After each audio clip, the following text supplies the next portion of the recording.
Hello guys, কেমন আছো সবাই? আমি তো ভালো আছি।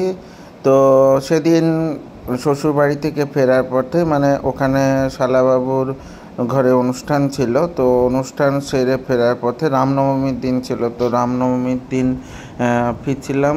তো বিকেলবেলা ভালোই রোদ্দুর কমে গেছিলো ততক্ষণে। তো টোটোয় করে ফিরছিলাম। সামনে রাস্তাটা দেখো, পাশ দিয়ে বাস চলে যাচ্ছিলো। তো এটাই মোটামুটি রাস্তা এসে আমাদের এখানকার চৌমাথা বলাইপন্ডা চৌমাথায় নেমে পড়েছে আমি আর নীল। তো মৌলি একটু পরে আসবে, আমরা আগেই চলে এসেছিলাম। তো ফেরার পথে দেখলাম গোটা বলাইপন্ডা মার্কেট রামনবমীতে একদম সেজে উঠেছিল।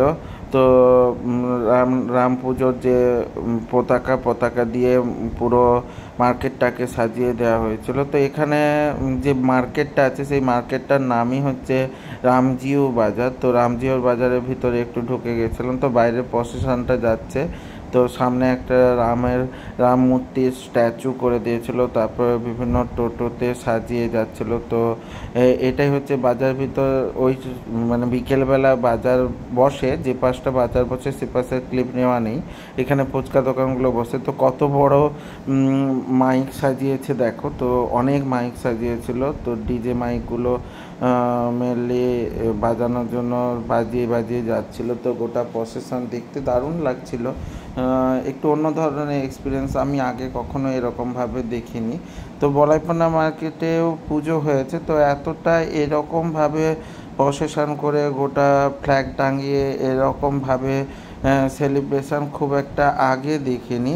তো অনেক বিরাট প্রসেশন ছিল। দেখো আমি হেঁটে হেঁটেই যাচ্ছিলাম। তো এটা আমার স্কুল, এই স্কুলেই আমি পড়াশুনো করেছি, আর বাবা এই স্কুলের হেডমাস্টারমশাই ছিলেন। তো স্কুলের পাশ দিয়ে যাচ্ছিলাম, স্কুলের দিকে একটু নজর তো গিয়েছিলই অবশ্যই, আর কিছু স্মৃতি তো মনে পড়ে যাচ্ছিলই। তো তোমাদের কোথায় কোথায় এরকম ধরনের রাম পুজোর দিন ফ্ল্যাগ টাঙিয়ে বিশেষ ধরনের সেলিব্রেশন করা হয়েছিল সেটা একটু বলো।